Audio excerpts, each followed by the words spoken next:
Very beautiful day mga ka-top notch. Nandito tayo ngayon sa Tagaytay City. Silipin natin yung isang project namin. 3-story residential building with swimming pool. Silipin natin. This is the front area. Yung porch. This is Sir Han, yung buting may-ari. He will be touring with us dito sa bahay. Ito yung living area, naka-ceiling siya.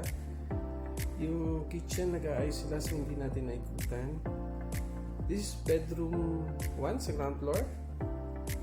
Yung bahay is turnover na, but may mga inaayos-ayos pa kami. So, but nag-move in na yung may-ari. So, medyo nag-aayos na sila.